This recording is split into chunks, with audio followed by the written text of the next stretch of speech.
20ویں صدی کے ابتدائی 50 سال بر صغیر کے عوام کے لیے نہایت کٹھن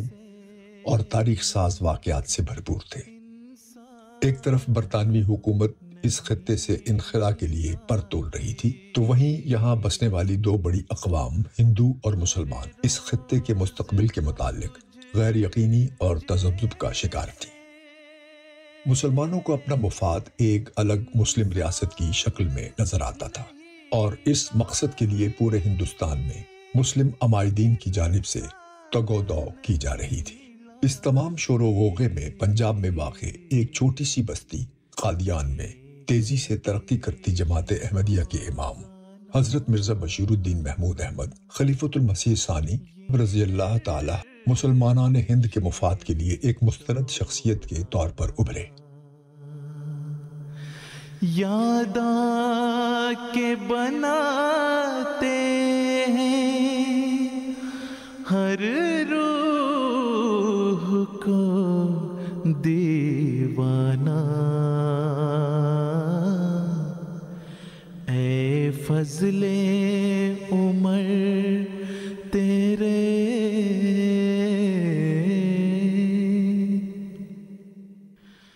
آپ جہاں حضرت مسیح موعود علیہ السلام کے پیغام کو دنیا بھر میں پھیلانے کا کام سر انجام دے رہے تھے،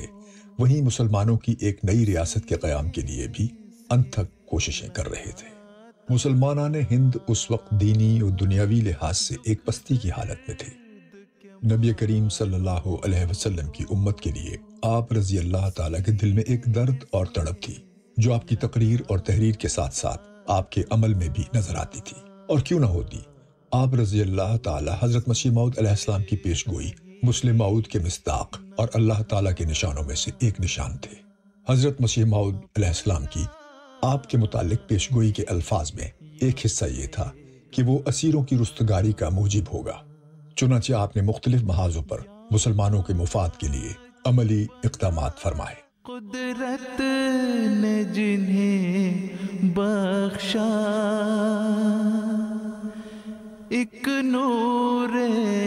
یقین محکم، اسیروں کی رستگاری کا موجب ہوگا کی صداقت کی ایک اور مثال ہمیں کشمیر کے مسلمانوں کو بنیادی حقوق دلوانے کے لیے حضرت مسلم موعود رضی اللہ تعالیٰ کی جانب سے کی جانے والی کوششوں میں بھی نظر آتی ہے۔ چنانچہ سن 1930 کے لگ بھگ جب کشمیر کے مسلمانوں کو حقوق دلوانے کے لیے کوششیں شروع ہوئیں، تو ایک کمیٹی کا قیام عمل میں آیا۔ اس کمیٹی میں بہت سے نامور مسلمان رہنما مثلاً سر ذوالفقار علی خان، ڈاکٹر اقبال، خواجہ حسن نظامی، سید حبیب، مدیر اخبار سیاست وغیرہ شامل ہوئے، اور ان سب کے مشورے سے حضرت خلیفۃ المسیح ثانی رضی اللہ عنہ کو اس کمیٹی کا صدر چنا گیا۔ پھر اللہ تعالیٰ کے فضل اور حضرت مسلم موعود رضی اللہ تعالیٰ کی زیر قیادت جماعت احمدیہ کی کوششوں سے کشمیری مسلمان جو مدتوں سے انسانیت کے ادنا حقوق سے بھی محروم تھے، ان کو آزادی دلوانے کا سلسلہ شروع ہوا۔ حضرت مرزا بشیر احمد صاحب نے اس صورتحال کو بیان کرتے ہوئے لکھا ہے کہ نہایت قلیل عرصے کی جنگ کے بعد، ہاں اتنا قلیل عرصہ جو قوموں کی زندگی میں ایک سانس کی بھی حیثیت نہیں رکھتا، نہ صرف ریاست بلکہ حکومت انگریزی نے بھی ہتھیار ڈال دیے، اور کشمیر کا صدیوں کا غلام آنکھیں کھول کر آزادی کی ہوا کھانے لگا، اور اہل کشمیر کو اسمبلی ملی، پریس کی آزادی ملی، مسلمانوں کو ملازمتوں میں برابری کے حقوق ملے، فصلوں پر قبضہ ملا، تعلیم کی سہولتیں ملی، اور جو بات نہیں ملی اس کے ملنے کا رستہ کھل گیا۔ اہل کشمیر نے پبلک جلسوں میں امام جماعت احمدیہ زندہ باد اور صدر کشمیر کمیٹی زندہ باد کے نعرے لگائے۔ سید حبیب صاحب جو ایک معروف صحافی تھے اور اخبار سیاست لاہور کے ایڈیٹر تھے اور آل انڈیا کشمیر کمیٹی کے ممبر بھی تھے، جب حضرت مسلم موعود نے کمیٹی سے استعفیٰ دیا تو انہوں نے اپنے اخبار میں 18 مئی سن 1933 کی اشاعت میں لکھا کہ میری دانست میں اپنی اعلیٰ قابلیت کے باوجود ڈاکٹر اقبال اور مولوی برکت علی صاحب دونوں اس کام کو چلا نہیں سکیں گے، اور یوں دنیا پر واضح ہو جائے گا کہ جس زمانے میں کشمیر کی حالت نازک تھی، اس زمانے میں جن لوگوں نے اختلاف عقائد کے باوجود مرزا صاحب کو صدر منتخب کیا تھا، انہوں نے کام کی کامیابی کو زیر نگاہ رکھ کر بہترین انتخاب کیا تھا۔ اس وقت اگر اختلاف عقائد کی وجہ سے مرزا صاحب کو منتخب نہ کیا جاتا تو یہ تحریک بالکل ناکام رہتی اور امت مرحومہ کو سخت نقصان پہنچتا۔ میری رائے میں مرزا صاحب کی علیحدگی کمیٹی کی موت کے مترادف ہے۔ مختصراً یہ کہ ہمارے انتخاب کی موضوعیت اب دنیا پر واضح ہو جائے گی۔ سن 1928 سے لے کر سن 1930 تک کے سال ہندوستان کی تاریخ میں اس لحاظ سے خصوصیت رکھتے ہیں کہ ان سالوں میں حکومت برطانیہ نے ہندوستان کے سیاسی آئین کی اصلاح کے لیے شروع میں ایک کمیشن بٹھایا اور پھر انگلستان میں ایک گول میز کانفرنس کا انعقاد کر کے اس کے مشورے میں ہندوستانیوں کو شریک ہونے کی دعوت دی۔ چنانچہ حضرت خلیفۃ المسیح ثانی نے اس موقع پر بھی اپنے قدیم طریق کے مطابق نہ صرف حکومت اور ملک کو بلکہ مسلمانوں کو بھی نہایت قیمتی مشورہ پیش کیا، اور اس عرصے میں ہندوستان کے سیاسی مسئلے کا حل جیسی چند کتب تصنیف کر کے اس سوال کے سارے پہلوؤں پر نہایت لطیف بحث فرمائی۔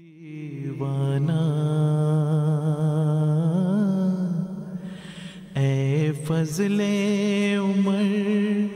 تیرے۔ ایک الگ مسلمان ریاست کا قیام مسلمانان ہند کا خواب تھا جو حقیقت بننے کی جانب گامزن تھا۔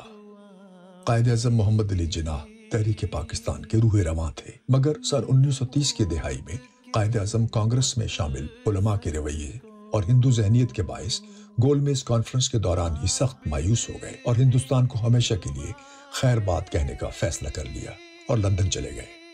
حضرت مرزا بشیر الدین محمود احمد امام جماعت احمدیہ کا درد مند دل اس صورتحال کو دیکھ کر تڑپ اٹھا کہ مسلمانان ہند اپنے محبوب سیاسی لیڈر کی قیادت سے محروم ہو گئے ہیں۔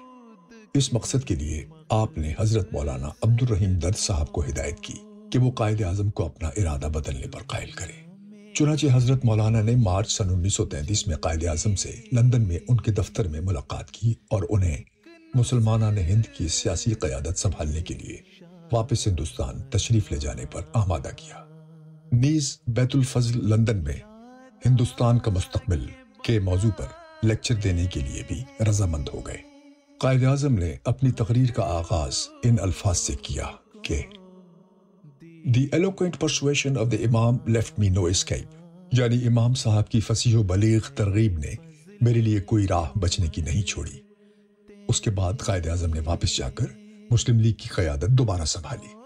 اور مسلمانان ہند کے لیے ایک واضح منزل متعین کی، جہاں بعض نام نہاد مسلمان رہنما